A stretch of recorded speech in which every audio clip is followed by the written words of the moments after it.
And the other disadvantage is that you have to increase patient days. Okay, because there's going to be more absorption, you're going to lose some of the density, and so you have to increase technical factors, and so the patient dose increases.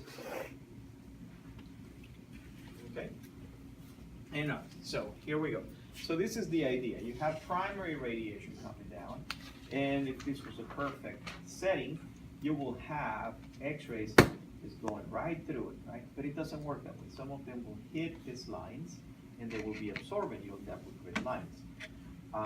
Also, another problem, the scatter radiation that is created, because it goes in all, it takes different angles. Some of them are not gonna come this way, and they're gonna be absorbed by the lead lines. Make sense? So that's the purpose of it, is to clean up some of this scatter radiation that otherwise, if you leave it alone, if you don't do anything, doesn't matter how much collimation you have or how thin the patient is, you're gonna have scatter radiation. Okay? And so that's why the grids. All right. All right, so what is the Potter-Bucky diaphragm? The Potter-Bucky diaphragm is the full name for the Bucky. Okay? That's what it's called, Potter-Bucky grid or Potter-Bucky diaphragm. And it's in honor of Dr. Hollis Potter, okay? And he made great improvements to grids, okay? Remember, Bucky had developed grids. You know, he invented grids. But Hollis Potter made improvements to it, to the grid, all right? So what he did, and instead of having, remember last time when I was describing what Bucky had done, I said that grids were cross-hatch grids. Like this, right? Mm-hmm. Yes. All right. And so what Potter did is he said, well, we don't really need to have lines in this direction. How come? Let's just make grids in one direction. Let's just make grids like this. Okay? And is the advantage of a grid like this is now when you have a crosshatch grid, then you have to be perfectly centered at the perfect distance and one slight angle on your tube, either in this direction, look at my hand, otherwise you're gonna get lost. This direction or this direction or this direction or this direction. With a crosshatch grid, you're gonna have grid cutoff. What is grid cutoff? You have white lines. no white lines. You're going to have an area that is going to have more density than another area. Okay? Okay? With this type, and if you can look this way again for a second, with this type, it's just lines going in one direction. You have to be, you can angle this way. Look at me. You can angle this way, but you cannot angle this way, because then you get grid cut off. Make sense? Mm-hmm. And so it's easier to work with grids that have this design. They give you a little more flexibility. Okay, so that's what he did. So he realigned lead strips to run in one direction. And then the other thing that he did, is move grid during the exposure. Lines were invisible. That was pretty cool. Okay, remember we had talked about grid lines? And so what Potter did is he designed a mechanism that it will move the Bucky while you're making the exposure to go. While you're making, remember I showed it to you with that machine last year? I did. You did. I know I did. If you forgot, no, I did. And so the Bucky, okay, the Bucky moves when you make an exposure. Have you ever heard patients saying, oh, this thing shakes when you make exposures? They will. Because that's what happens. And it feels like it's shaking. It feels like you have an earthquake or whatever. At the table, when you make the exposure, the table moves. And that's what it's doing, is the Potter-Bucky grid is moving. Okay? When you do that, when it's moving, okay, lines disappear. You don't have those grid lines there anymore. Okay, they're gone. Okay? All right, now, the motion Okay, this is important. The motion of the Potter bucket grid has to be at the same exposure. It has to move with less or at the exposure time that you're using. If it's taking longer than your exposure, then you're going to have motion. Make sense? And so there are grids, especially the older type grids, they don't work well with new equipment, because new equipment you can use 1 millisecond exposure. You're not going to have, we're going to see some of the old designs use it like a crank with a spring. I mean, they are not going to move at 1 millisecond. Okay, so you need electronic grids that really move up 1 millisecond. Are you following me? Mm-hmm. If the bottom line, if the Potter bucket grid moves too slow, you're going to have motion, and you don't want that. You eliminate the lines, but you have motion. So it needs to move pretty fast. It needs to move when you make the exposure, so you can get rid of the grid lines and no motion. Okay. All right. Okay. Do you use the motion in digital? Or is it just That's a software? good question. He's asking if they're used the motion with digital. Most digital systems are not using the motion anymore, because you can have algorithms that can get rid of the lines. You know, our system, you don't have our system shaking, because it's not a Potter bucket grid. It's a grid, but it's not a Potter bucket grid. It doesn't move. We don't need to. Those two. This one does, but those two, they don't. Because the algorithm, when you process the image, will take care of it. So you don't see grid lines when you do the image. Okay? And even, I'm gonna invite a former student, she graduated a couple years ago, 3 years ago.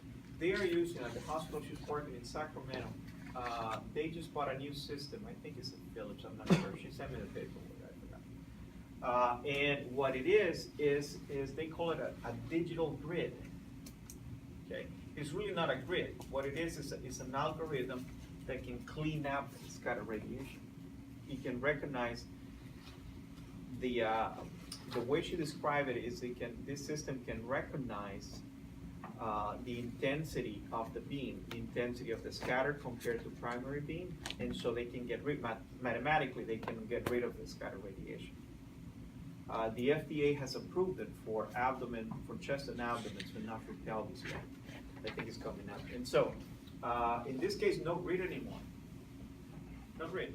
It's just the algorithm they use to clean out the image. That makes sense? Mm-hmm. So, but like I said, it's something really new. But for the most part, you know, DR, CR, they still use grids, but they don't move.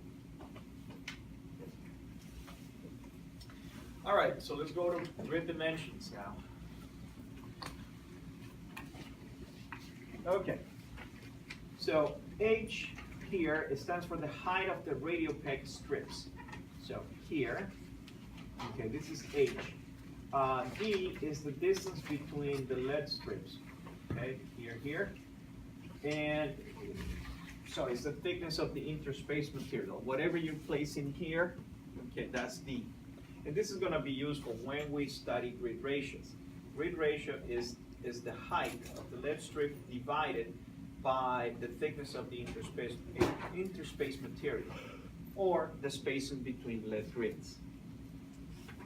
Pretty straightforward, right? Mm-hmm. Okay, so let's take a look at grid ratio. And let me say one thing. It's important to understand about grid ratio because it will tell you the ability of the grid to clean out the scatter radiation. Let me say it again. The grid ratio is going to tell you the ability of the grid to clean out the scatter radiation. The higher the ratio, the more cleanup it can do.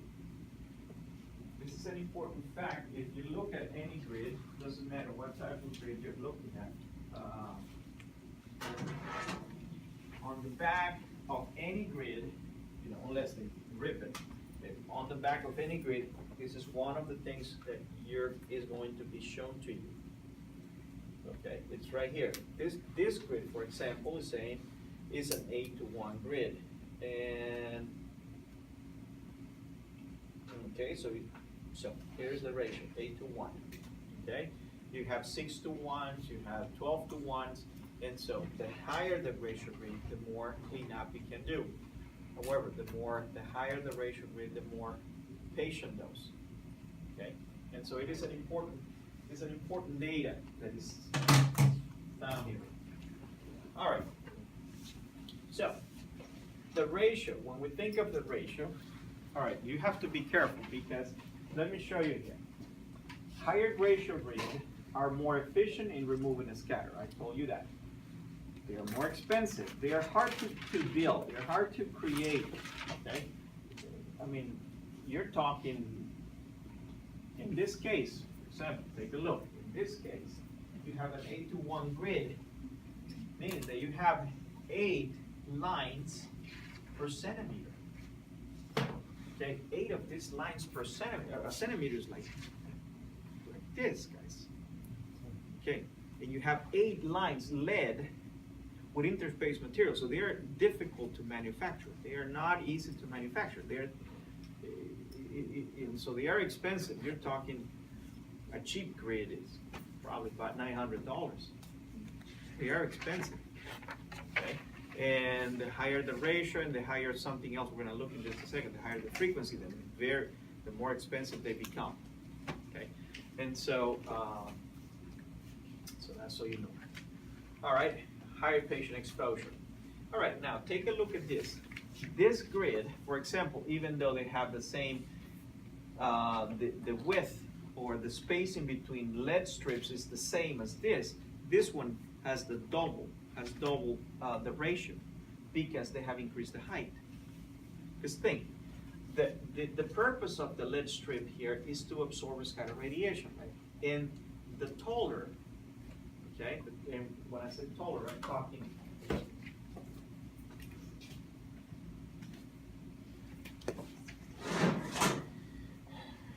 what is being shown here is not the grid like this. This is not what you're seeing. That's it. You're seeing it like this. It's a cross section of it. And so the lines are there. Or in this case, like this. Make sense? And so in 1 centimeter, you're gonna split 2 of this. And so when I said the taller this is, I'm talking the thickness of this grid. Okay? Is that clear? Mm-hmm. All right. And so the thicker you're making it, then the more lead you have, right? And the greater the chance for scatter radiation to be absorbed. Make sense? Mm-hmm. All right. All right, typical ratio grids. They can go, the range is typical for diagnostic radiography. We're gonna go from about 5 to about 16. 5-to-1s to 16-to-1s.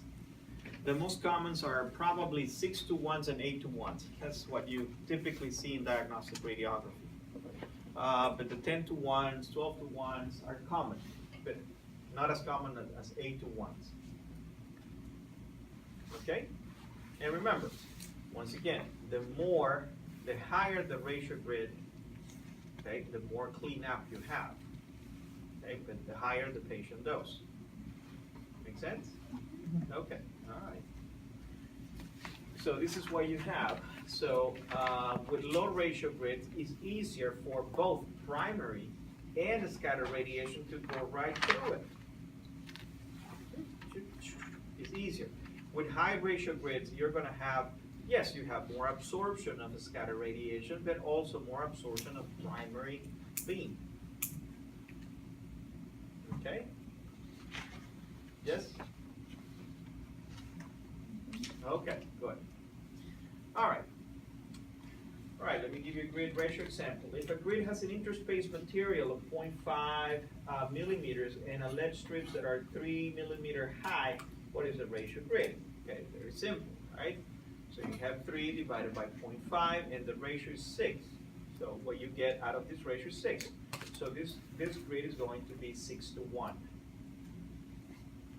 6 what? 6 lines, 6 lead lines per centimeter. Okay.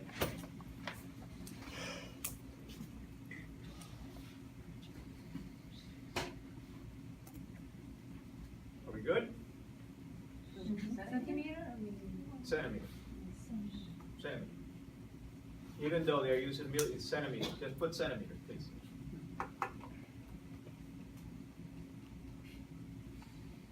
centimeter.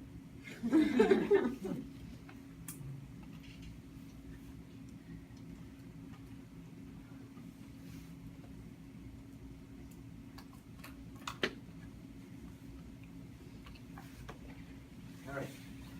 Okay, now, are we okay with grid ratio? Everybody understand? Pretty simple? Yeah. Okay, good.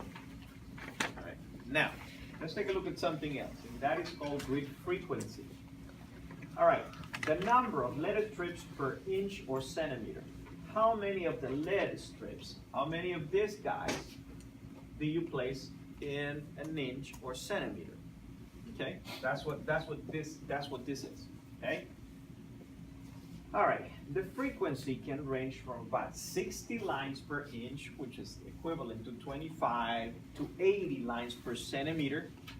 Okay, now think about it. As those of you who, let's see, a centimeter is about in the space from here to here.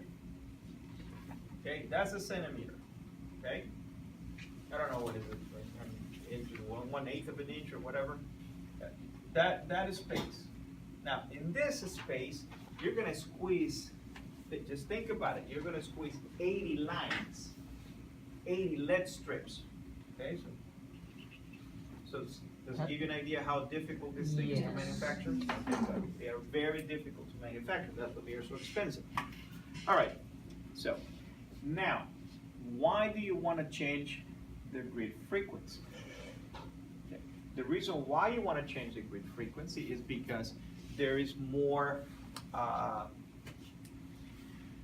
the more lines, the thinner, and more lines you have, but especially the thinner the lines are, the less chance of having grid lines. So high frequency grids will, you don't hardly see lines anymore. Remember, the problem with that I had described before is that this is lead, okay? And the thicker it is, the more obvious the grid lines are going to be. And so you want grids that have a high ratio, but obviously they become very expensive. Very expensive. And so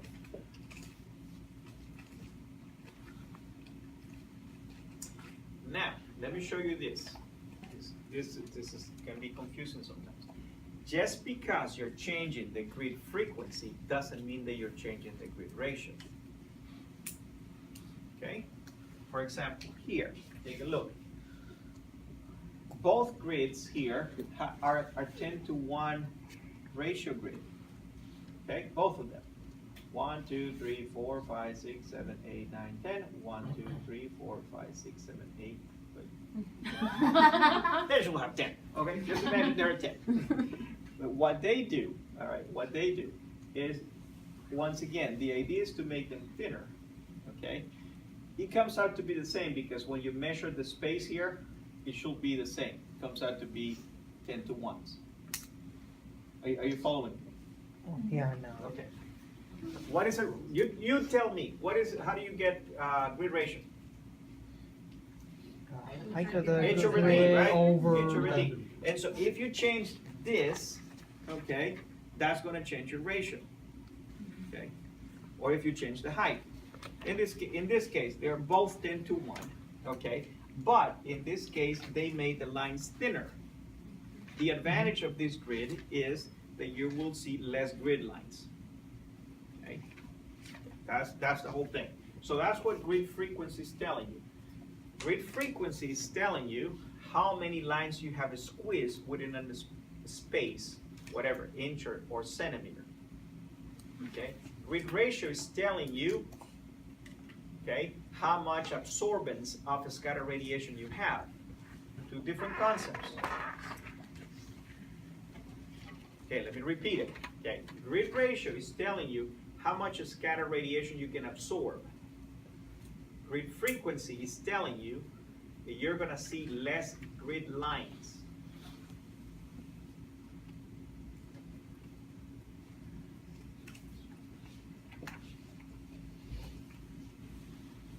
All right, a few more things. If you want to find Okay, if grid frequency is what they ask you to find, then this is the way you do it. All right, this is the formula: 10,000 micrometers per centimeter divided by the T is the thickness of the grid line itself. D, I told you before, is the interspace material. Okay, and micrometer line per pair. Okay, so this is how it's going to be presented. Okay, and that gives you the grid frequency. So I think Bhushan has a couple examples, so take a look at it. Very, very easy. Okay, what is this 10,000 micrometers? Equivalent to what? To centimeter, right? How many lead lines are in one centimeter? Exactly. Okay, and that's what you're gonna get. So now, in general, higher frequency grids have thinner lead lines. I told you that before. Grids with high frequency show less distinct lines. I told you that before. The use of high frequency grids require use of higher radiographic technique and results in a higher patient radiation dose. So in both cases, the higher the ratio or the higher the grid frequency, in both cases you have to increase big technical factors. So it's kind of like a direct proportionality. I don't want to say it's direct or not. Or directly I just said related. Maybe directly related, yeah, but proportional, no. Okay. But in both cases, if you increase the ratio, if you increase the frequency, you're gonna typically increase, and listen what I'm saying, and underline that typical.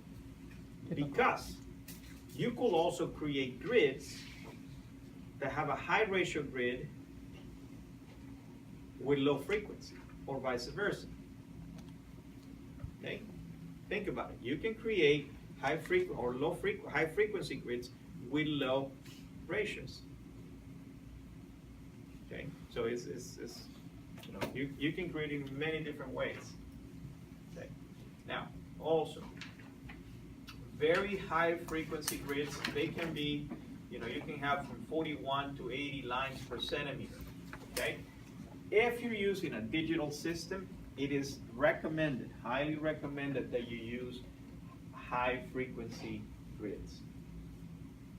Okay? High frequency grids meaning at least 60 lines per centimeter. Write that down, that's important. At least 60 lines per centimeter when you're using a digital system. If the grid are not at least 60 lines per centimeter, you end up with a problem. Okay? When you process, especially with CR, when you process in CR, a lot of times you will see something called a defect, a problem called the Beret Effect. And we'll talk more about the Beret Effect later, but I just want to mention it.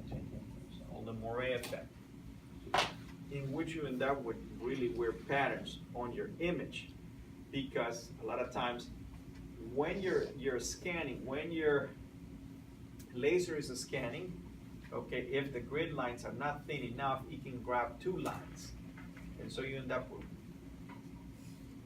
You can look at it in, I think Carlton talks about the Beret Effect. It's a real problem where you end up not with grid lines, but you end up with these shades. Hard for me to describe it, but one area that will look right here. If this is your image, a lot of times you will see lines going like this on your image. All right, that's the Beret Effect. Okay. Kind of like that. All right, let's take a break. I need a break. I need a 10-minute break.